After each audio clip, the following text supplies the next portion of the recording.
The storm outside was strong, wild, and endless. Snow hit the broken walls of the small shelter like sharp knives. The wind screamed louder than any creature. Ice was everywhere, on the ground, on the roof, even inside the cracks of the shelter, inside. She sat on the cold floor, holding her baby close to her chest. Her skin was pale purple, her fingers were thin and shaking.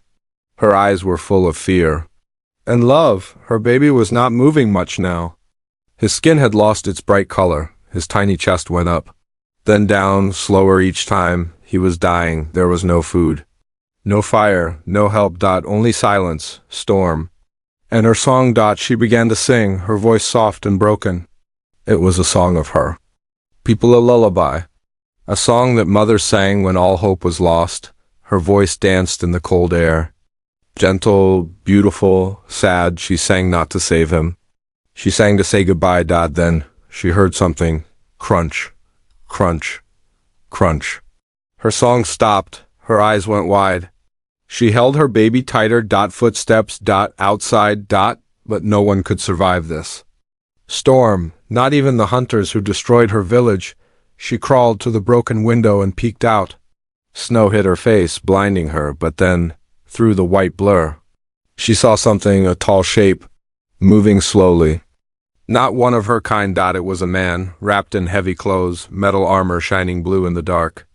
Lights blinked from his shoulder. A helmet covered his face. She had never seen one like him before. He stepped closer to the door of the shelter.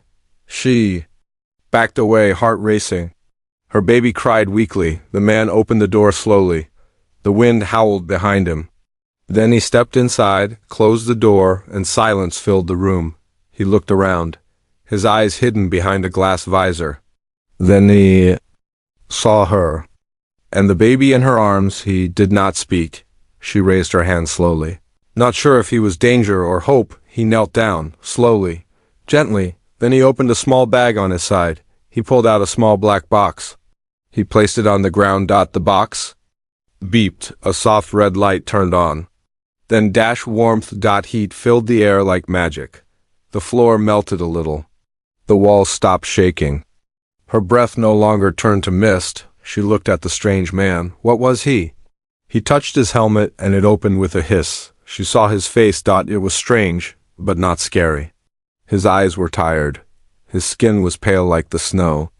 A long scar ran down his cheek. He looked human. Just like in the old stories. He reached into his pack again.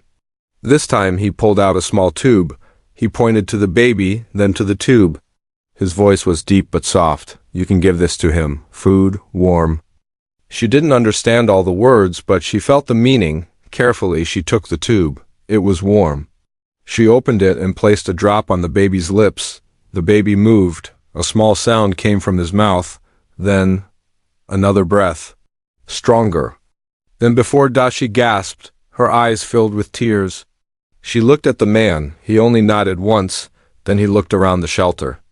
It was broken, barely standing. He shook his head. This place won't last, he said. Storm's getting worse. She looked at him, confused. He pulled out a small screen from his arm. Tapped it. A map appeared. Dots, lines, a glowing blue.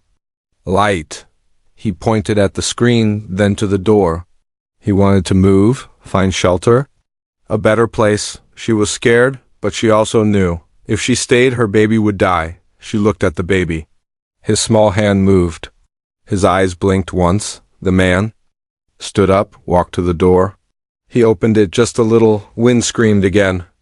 Snow flew in. He turned to her, waiting. She wrapped her baby in soft cloth, kissed his forehead, then stood up, legs shaking. She followed the man to the door, and together, they stepped out into the storm. The storm screamed around them like a living beast. She followed the human through the snow, her baby wrapped tightly in her arms. Her legs hurt. Her face was numb. But she kept walking because the man in front of her, this strange creature from another world, had brought her baby back from the edge of death. He moved like a shadow in the storm. Every step he took seemed calm, sure, like he had walked this path 100 times. But she knew no one could survive out here for long, not unless they were different. They stopped after what felt like an hour. A half-buried ship stood Ahead, metal broken, covered in frost, the man pointed to a small hatch on the side. He tapped something on his wrist. The hatch hissed and opened, warm air poured out. She had never seen such a thing. He turned to her and spoke, still in that deep, clear voice. "Inside, safe." She didn't understand all his words, but his voice carried more than language. It carried intention, kindness. She stepped inside. The lights were dim but steady. The floor was soft, not ice, not stone. Some kind of smooth, strange material. The human followed and closed the hatch behind them. The storm outside became a whisper. He touched the wall. A blue flame lit in the center of the room, small, clean, perfect. No wood, no smoke. Just controlled fire floating in a glass ring. She gasped softly. He looked at her and said, "Fire." She nodded slowly. "Re." He smiled. "Yes." Then he pulled off his gloves, sat near the flame, and opened his pack again. He took out a pouch and poured something into a small metal cup. Steam rose. He handed it to her. She sniffed it carefully, then took a small sip. Warm. Not sweet, not bitter, just full. Her body relaxed. Her chest stopped shaking. The baby let out a small noise, not a cry, but not silence either. His eyes opened a little, then closed again. The man placed another tiny device near the baby. It glowed green. A soft hum came from it. She could feel the air around it. Healing, she stared at the man, now lit by the soft fire. His skin had strange marks. His eyes held stories. His hands were strong, but not cruel. She had heard stories of humans. In old songs, visitors from far away, makers of stars, killers of worlds. But this man, he was not like the stories. He was quiet, gentle, broken maybe, but still alive. She touched her chest, then pointed to herself. "They Lee," she said. The man raised his eyebrows, then nodded. He pointed to her. "They Lee," she smiled. He pointed to himself. "Read, Ray," she said, copying. He gave a small laugh. The first sound of joy she had heard in many days. Later, as the fire burned steady and the storm raged on outside, she watched him working on his devices. Small lights blinked. Strange sounds buzzed. He looked up and caught her watching. He held up a round object, spoke one word, "Translator." Then he pressed a button. A soft light scanned the air. "Say something," he said. She looked at him, unsure. Then softly she sang one line of her people's song. The device blinked, then spoke back in broken words. "Your song is soft. It means care, sadness, hope." Her eyes went wide. This machine understood emotion through sound. Reed nodded. "Your song kept him alive." He pointed to the baby. She covered her mouth, tears in her eyes, not from fear, but from something else. From connection. Reed leaned back against the wall. "I came here to study your world," he said. "But the crash, it took everything." He looked at the flickering fire. "I lost my crew. My ship is dead, but I stayed. I had to know if anyone survived."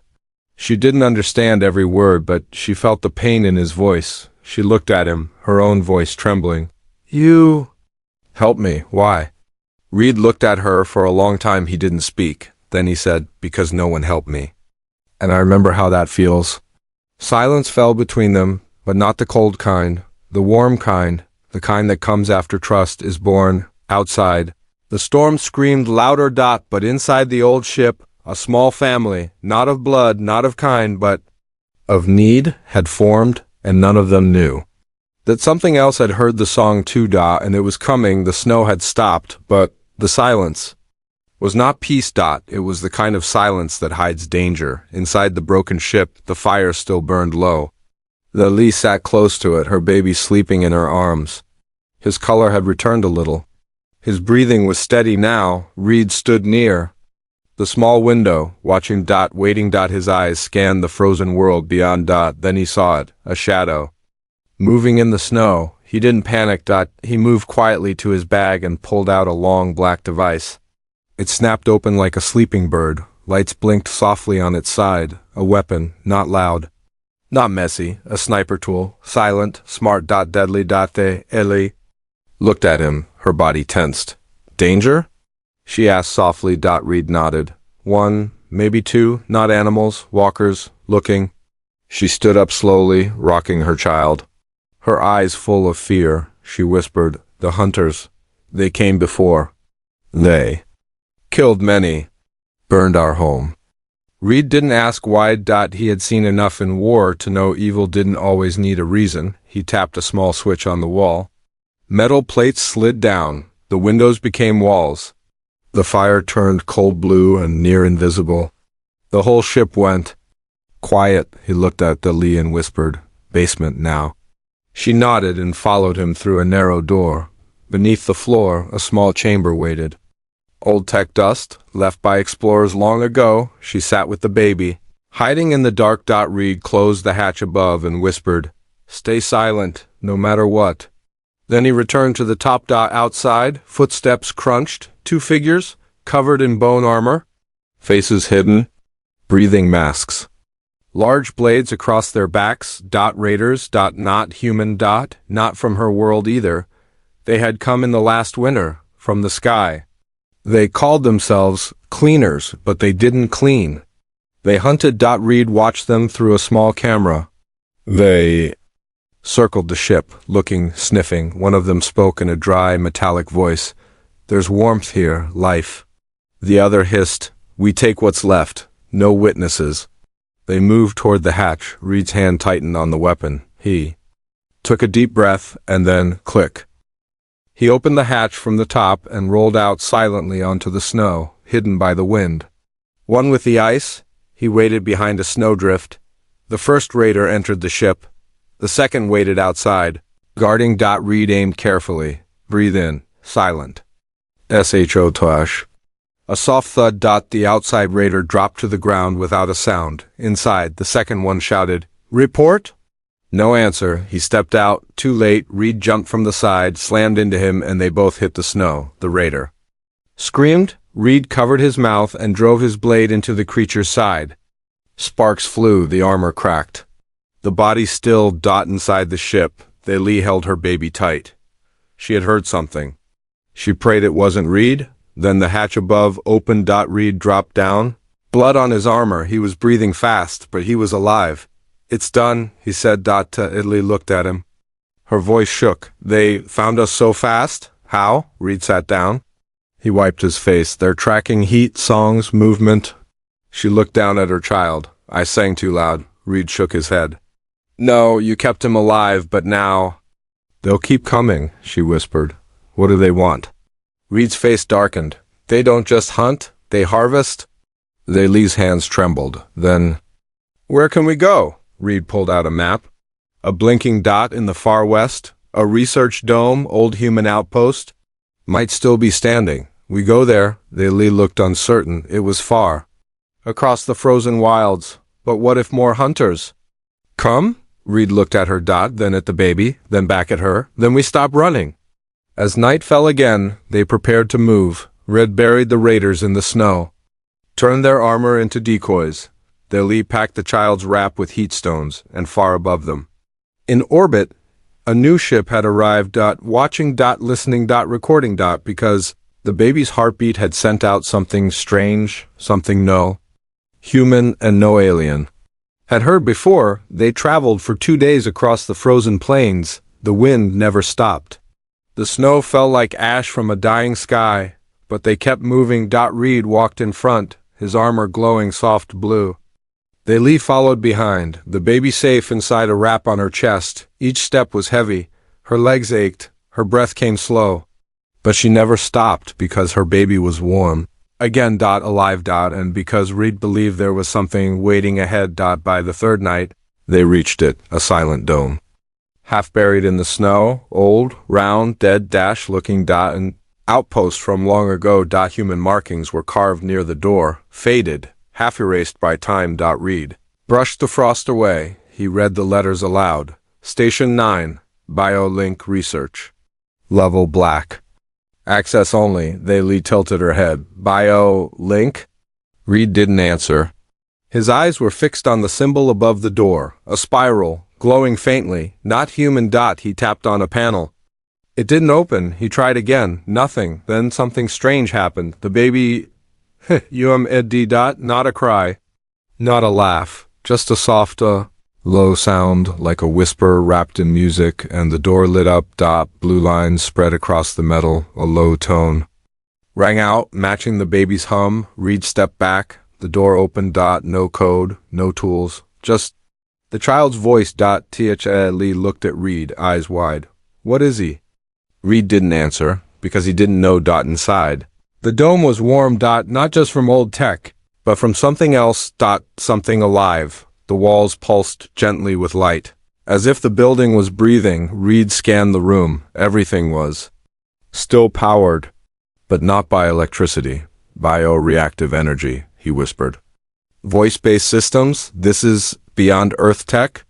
Lee walked slowly across the floor. Her feet touched a strange pattern, carved like vines into the metal. The baby stirred. His hand reached out toward a console, and the room responded. A glowing map appeared in the air. Planets. Symbols. DNA strands. Then a song. Not from her. Not from the baby, but from the walls themselves. Lee felt her heart race. She placed the baby on a soft platform that had risen from the floor. He looked peaceful. His skin glowed gently. His eyes opened, bright, golden, and he began to hum. Again. This time. The walls sang back, a perfect harmony. Reed watched in awe. Your child is linked to this place, he said. It knows him. Lee knelt beside the baby. He sings without fear. She looked at Reed. In my people's stories, the world used to sing too, until it went quiet. Reed nodded slowly. Maybe he's waking it up. A light touched Lee's chest, then her voice rose. Soft at first, a song. Not one of sorrow, but one of healing. Hope. She sang. The platform glowed under the child, and his tiny chest, still marked by weakness, began to rise stronger. His limbs moved, his color returned. He opened his mouth and sang back. But this time it was not just music. It was language. In broken words, clear and calm, the baby spoke. Safe. Now, Lee gasped. Tears rolled down her cheeks. He spoke. Reed dropped to one knee, his face pale. This isn't normal, he said. This is something new, something evolved. The baby looked at him, eyes shining, then said one more word. Human. A screen nearby lit up. Ancient logs appeared. Notes, old voices, Project BioLink. Hybrid testing, vocal DNA activators. Read quickly. Your people and mine were part of this. He looked at Lee, stunned. They tried to merge our biology. Decades ago, it failed. Until now. She placed her hand on the baby's chest. He was born from loss, she said. But maybe he is life's answer. Then the lights flickered. A red warning appeared in the air. Unregistered signal detected. Multiple hostiles approaching. Reed stood fast. They found us again. Lee stepped between the baby and the door. Reed turned toward the exit. Weapon ready. But then the baby sang again. This time, the sound was sharp, and the walls responded with shields. A dome of light covered the room. Lee gasped. He's protecting us. Reed stared at the child and said only one word, or leading us. The light shield held firm. Outside, the storm howled. But inside the dome, time seemed frozen. Lee sat near the glowing platform, her baby safe inside it. His golden eyes blinked slowly. Calm, silent. Reed stood by the console, watching the red warning flash in the air. Unknown spacecraft descending. 6 biosigns detected. Weapons active. He clenched his jaw. It's not a rescue. Lee's voice trembled. More hunters? Reed shook his head. No, not the same kind. These are human. She stared at him. Like you? He didn't answer, because the truth was he didn't know anymore. The ship landed just beyond the ridge. Reed watched on the scanner. Sleek, black, no logos. No rescue colors. Stealth class. Military. 6 figures stepped out. Armor darker than the night. Red visors. Moving like they had done this many times. Red cursed under his breath. Ghost division. Lee tilted her head. Ghost? They clean up what others leave behind, Reed said. even their own kind. She felt a chill deeper than any snow. They're here, for him. Reed nodded slowly. They think he's dangerous. Inside the dome, the baby hummed again, but this time the sound wasn't soft. It was ancient. Deep. Like a whisper from the bones of the world. The lights flickered. A nearby wall lit up, revealing a hidden chamber. Inside, old storage capsules. Rusted, sealed. But one of them was still active. Reed stepped closer and wiped the frost. Inside, floating in a pale blue gel, was a child. Not human. Not alien. Something between. He stepped back, his heart pounding. Project BioLink wasn't a theory. They actually grew hybrids here. He turned to the baby, and he's the last one. Lee held her child close, but then the baby's eyes glowed again. He looked toward the capsule and whispered one word, "Brother." Reed froze. "You remember that?" he asked. The baby looked at him. Then said in a quiet, clear voice, "I remember everything." Before Reed could speak, alarms blared again. Perimeter breach. Outer wall disabled. The ghosts had arrived. Outside the dome, the 6 soldiers spread out. One of them held a scanner. "He's inside." "Still alive," the leader nodded. "Orders are to extract the asset. Anyone else is disposable." Inside, Reed grabbed his weapon. But he knew 6 trained ghosts were too much, even for him. He turned to Lee. "You have to trust me." She nodded without hesitation. Reed tapped the console. A secret escape tunnel opened under the floor. Once used for emergencies, he helped Lee climb down with the baby. Then he sealed the tunnel from the inside. He stayed behind. The ghosts entered.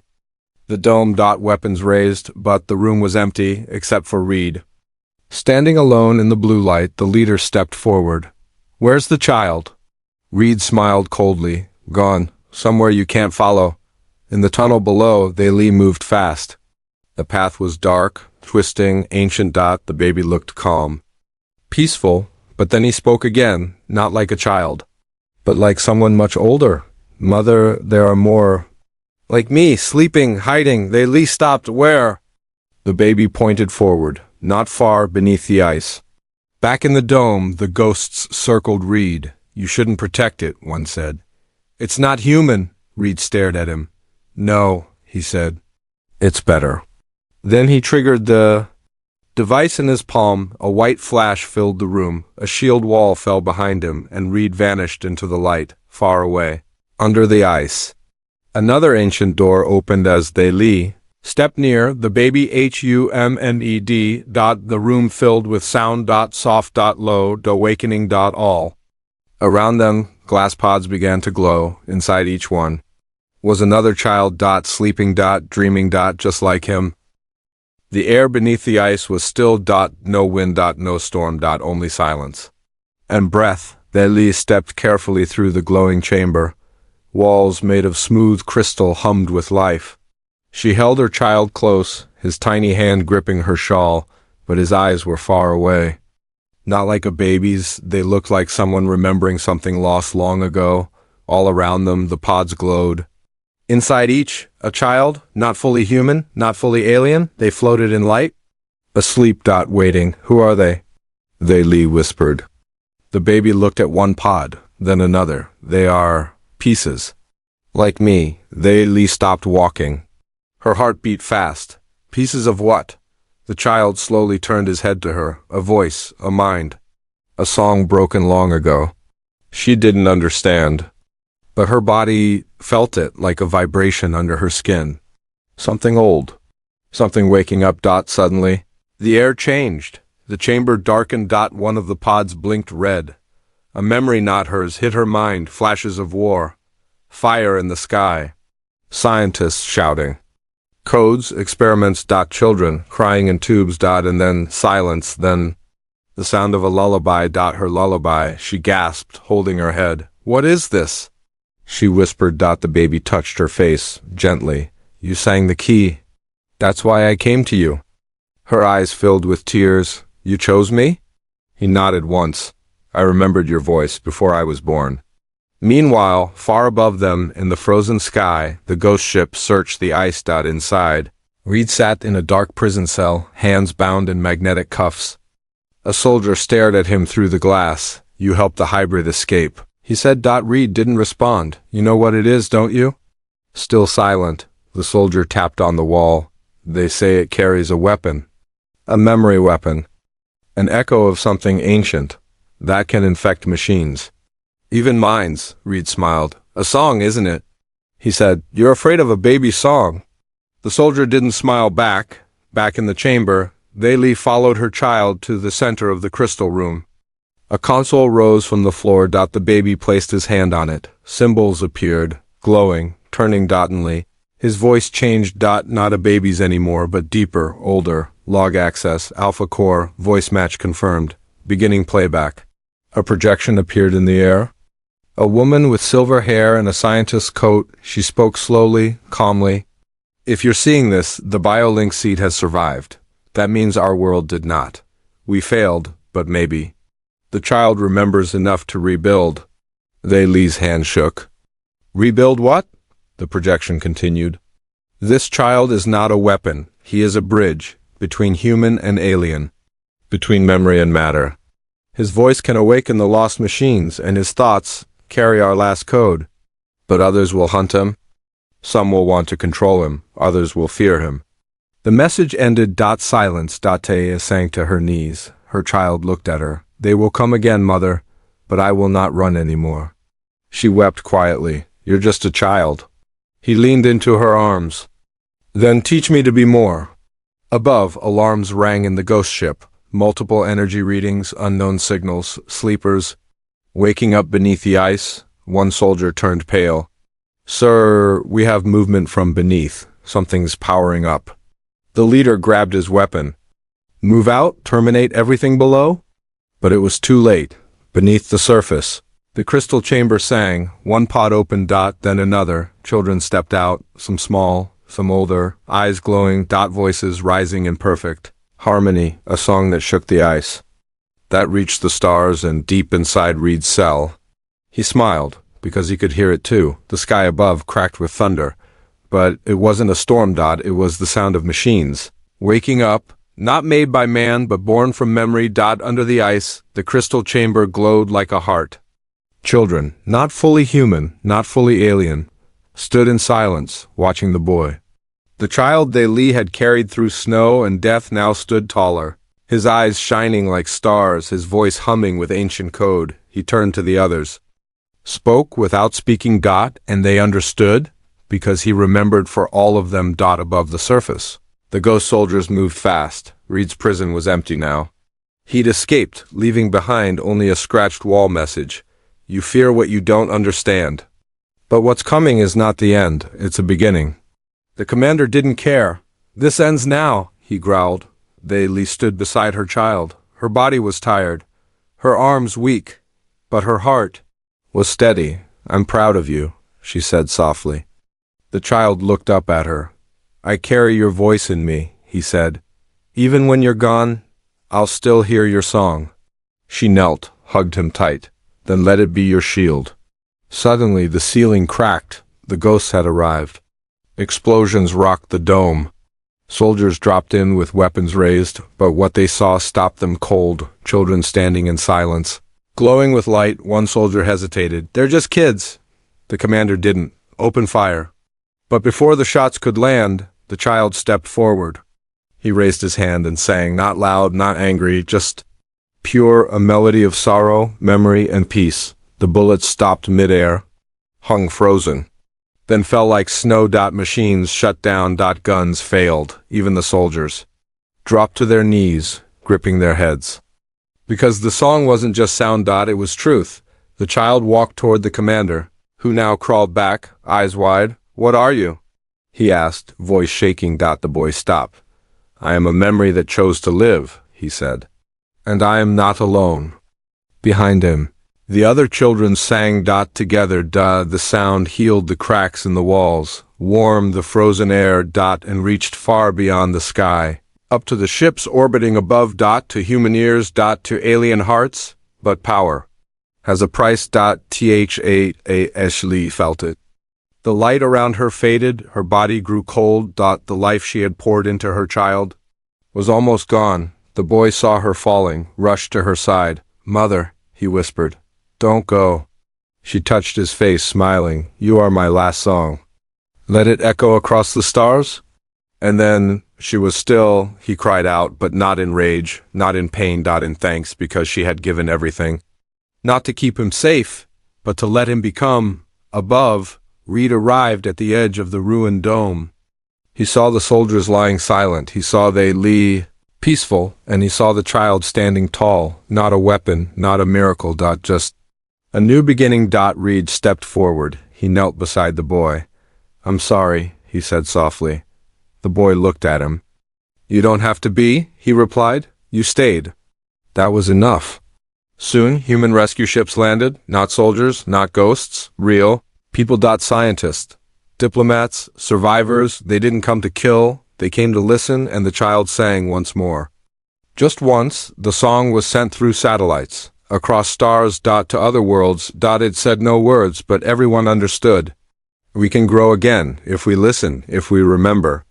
If we choose peace over fear. And somewhere in a quiet world covered in snow, a wind whispered, carrying the sound of a lullaby, the last song of a mother, now, the first song of a new world.